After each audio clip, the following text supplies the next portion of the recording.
jour, l'objet de cette leçon est d'apprendre à utiliser le plan de compte. Ce plan de compte propose une liste de comptes classés rationnellement. Alors, nous pouvons dès à présent observer que ce plan de compte permet d'une part de trier les opérations par nature.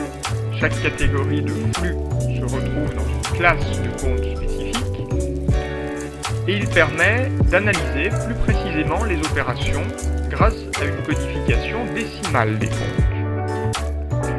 Alors, savoir trouver rapidement un numéro de compte dans le plan de compte est sans doute l'une des difficultés majeures pour celui qui débute en comptabilité. C'est pourquoi il peut être utile de retenir quelques grands principes dans la numérotation des comptes.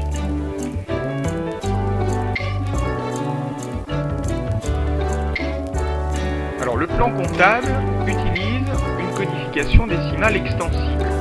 En fait, le plan comptable nous dit que lorsque les comptes prévus par les normes comptables ne suffisent pas à l'entité pour enregistrer distinctement toutes ces opérations, elle peut couvrir toute subdivision nécessaire. Par conséquent, cette codification permet, si besoin, d'ajouter des comptes sans rompre la logique de la classification. Prenons un premier exemple, le compte 164, emprunt auprès des établissements de crédit, peut, si nécessaire, être, par exemple, subdivisé de la manière suivante. Nous pourrions créer un compte 164.1 emprunt auprès de la Société Générale, puis un compte 164.2 emprunt auprès du Crédit Lyonnais, ou 164.3 emprunt auprès de la BNP. De la même manière, les comptes de tiers peuvent être subdivisés afin d'améliorer la précision du système comptable. Ainsi, les comptes 401 fournisseurs et 411 clients pourraient être subdivisés de la manière suivante. Le compte 401 fournisseurs, qui est donc un compte collectif, pourrait être subdivisé en autant de comptes auxiliaires que nécessaire. Par exemple, 401.01 fournisseur Lupin, 401.02 fournisseur Malo, etc. De la même manière, le compte 411 clients pourrait être subdivisé en créant un compte auxiliaire par client. Ici, j'ai adopté la classification suivante, 411 chat pour client Charles, 411 Thibaut pour client Thibaut, etc. J'aurais très bien pu utiliser 411.01, 411.02, 411.03, etc.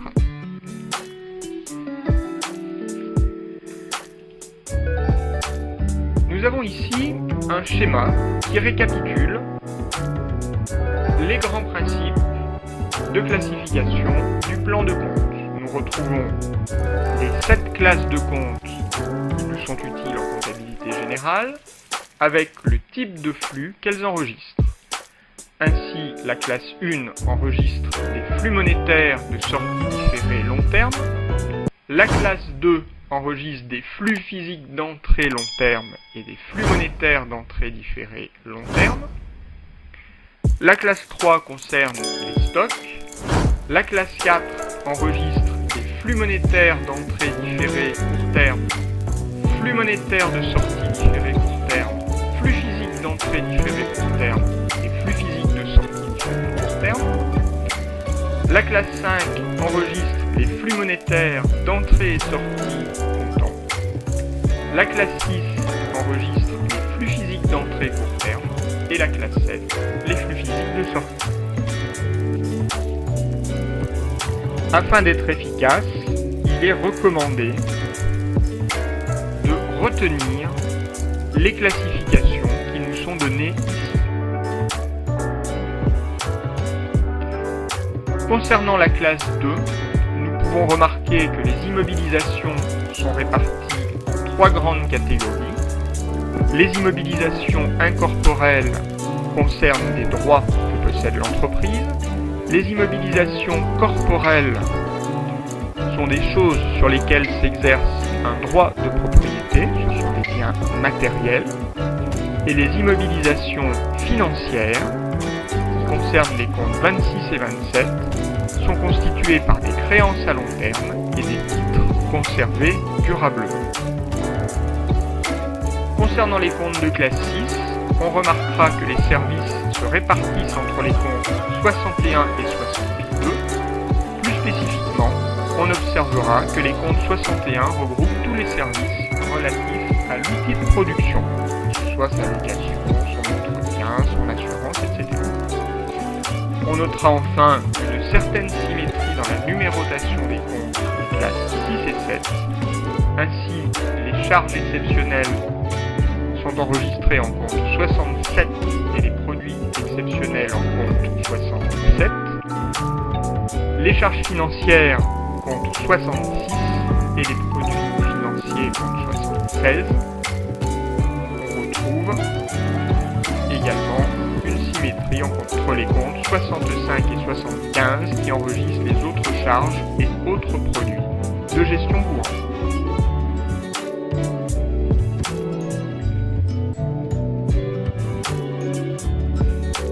Le plan de compte prévoit 3 systèmes de codification plus ou moins détaillés, repérés sur les plans de compte par un jeu de couleurs propre à chaque éditeur. Ces 3 systèmes sont les suivants. Le système de base est utilisable par toutes les entreprises, quelle que soit leur taille. Le système abrégé est un système réservé aux petites entreprises ne désirant pas une comptabilité trop détaillée et répondant à 2 des 3 critères suivants. Total des capitaux propres inférieur ou égal à 267 000 €, chiffre d'affaires hors taxe inférieur à 534 000 € et un nombre de salariés permanents inférieur ou égal à 10.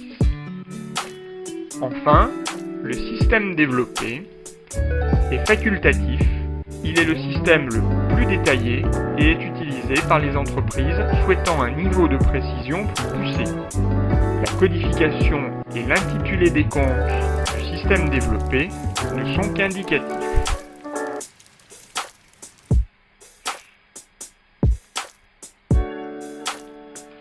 Faisons un exercice pour illustrer l'utilisation des numéros de compte. Dans cet exercice, nous allons enregistrer les opérations suivantes en indiquant quels sont les comptes utilisés.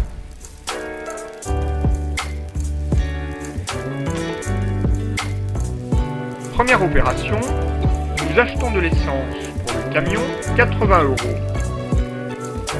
payé en espèces. Le flux d'entrée est l'achat d'essence. Il correspond à un flux physique d'entrée court terme. Par conséquent, il s'agit d'un compte de classe 6. Le plan comptable nous indique qu'il faut utiliser le compte 6061, fourniture non stockable, eau, énergie. Cet achat est payé en espèces, par conséquent, il s'agit d'un flux monétaire de sortie comptant qui va s'enregistrer en classe 5. En l'occurrence, comme ce sont des espèces, ce sera le compte 53 caisses. Concrètement, l'opération enregistrée au grand livre aura donc l'allure suivante.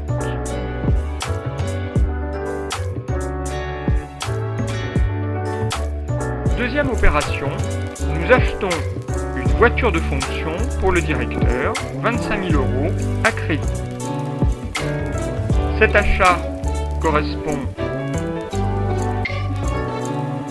à un flux physique d'entrée long terme, par conséquent à un compte de classe 2. C'est une immobilisation corporelle, puisqu'un véhicule est quelque chose de matériel. Par conséquent, plus précisément, il s'agit d'un compte 21, et en l'occurrence, le compte 2182, matériel de transport. Cet achat est fait à crédit, constatons donc une dette sur le concessionnaire. Il s'agit donc d'un flux monétaire de sortie différée court terme va s'enregistrer en classe 4, en l'occurrence le compte 404, fournisseur d'immobilisation. Cette opération aura donc l'allure suivante dans le grand livre.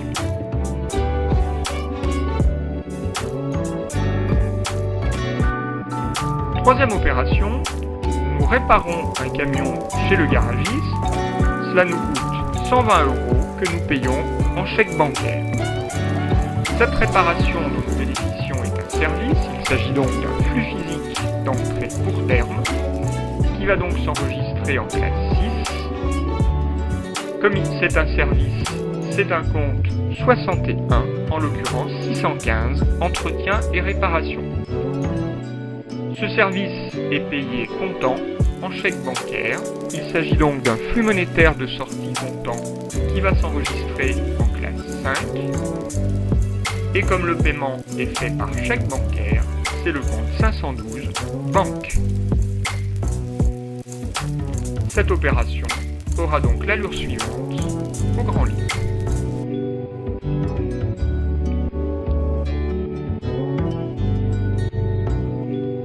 Quatrième opération. Nous recevons une contravention pour défaut de paiement du stationnement, 25 €. Cette opération correspond à un flux physique d'entrée court terme, puisque la contravention que nous allons payer permettra à l'État de nous fournir un certain nombre de services. Il s'agit par conséquent d'un compte de classe 6, l'opération étant, il faut l'espérer, exceptionnelle. Il s'agit d'une charge exceptionnelle enregistrée dans un compte 67, en l'occurrence 6712, pénalités, amendes fiscales et pénales.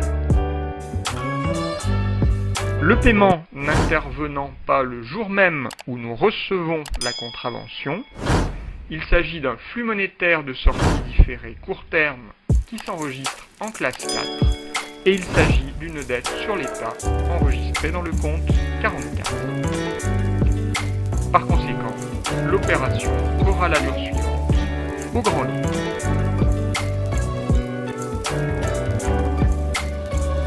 Dans l'opération 5, nous achetons un timbre fiscal de 25 € pour payer la contravention. En l'occurrence, nous sommes en train de payer la dette que nous avions constatée sur l'État dans l'opération précédente. Nous allons donc solder le compte 44 État. Au crédit, nous allons constater le flux monétaire de sortie comptant correspondant au paiement dans le compte 514 chèques postaux. Par conséquent, l'écriture sera la suivante dans le grand livre.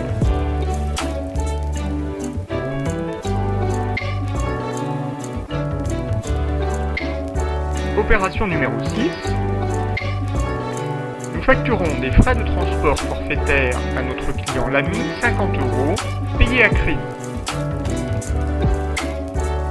Par conséquent, nous allons devoir constater une créance sur notre client. C'est un flux monétaire d'entrée différé court terme qui s'enregistre en classe 4. Cette créance sera enregistrée dans le compte 411 clients. Nous avons fourni une prestation de service à notre client. Il s'agit donc d'un flux physique de sortie qui s'enregistre en classe 7. En l'occurrence, le compte 7085, port et frais accessoires facturés.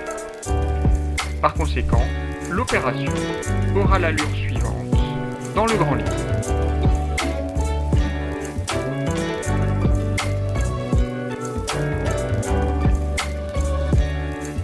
Dans l'opération 7, nous payons la carte grise pour la nouvelle voiture de fonction, 235 € par chèque bancaire.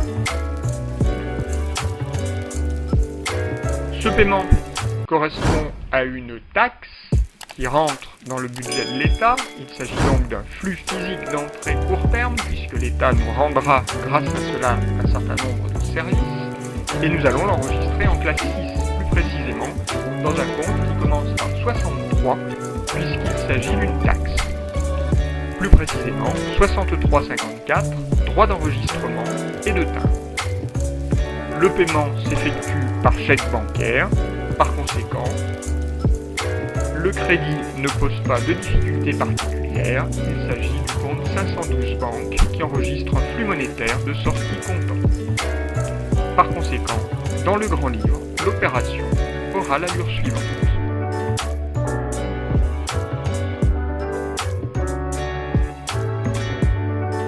Dans l'opération numéro 8, nous envoyons à Renault un chèque bancaire de 10 000 € pour le paiement partiel de la voiture de fonction du directeur. Cette opération fait suite à l'opération numéro 2 où nous avions acheté ce véhicule à crédit pour 25 000 € et nous avions alors constaté une dette sur le concessionnaire automobile dans le compte 404, fournisseur d'immobilisation. Par conséquent, lors du paiement, nous allons solder cette dette et nous allons reprendre le compte 404 débit. Au crédit, nous allons constater le paiement, c'est-à-dire le flux monétaire de sortie comptant, dans un compte de classe 5, en l'occurrence 512 banques, puisque nous payons par chèque bancaire. Par conséquent, cette opération sera enregistrée de la manière suivante dans le grand livre.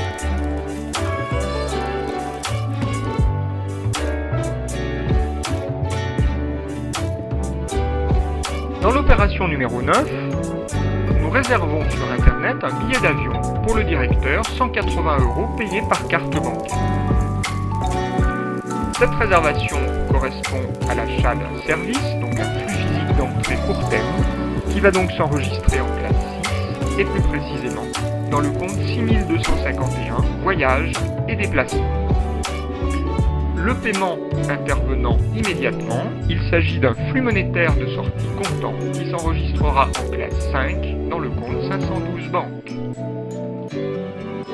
Par conséquent, cette opération s'enregistrera ainsi dans le grand livre.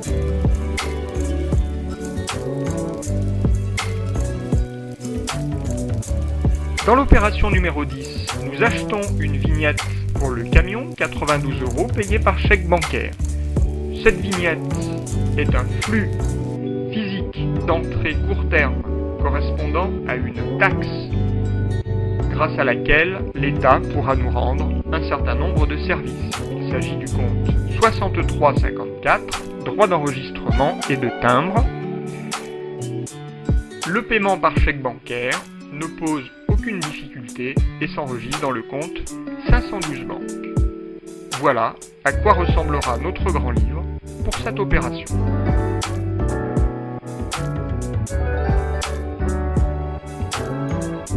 Dans l'opération numéro 11, le client l'ami nous envoie un chèque bancaire en paiement de sa dette de 50 €. Cette opération fait suite à l'opération numéro 6, dans laquelle nous avions facturé à ce client des frais de transport. Nous avions alors constaté une créance de 50 € sur ce client en débitant le compte 411 clients. Lors du paiement, nous allons donc réutiliser ce compte 411 clients en le soldant par conséquent au crédit. Au débit, nous allons constater la réception du chèque. Il s'agit donc d'un flux monétaire d'entrée comptant qui s'enregistrera en classe 5 et plus précisément dans le compte 512 banques. Par conséquent, au grand livre, l'écriture sera la suivante.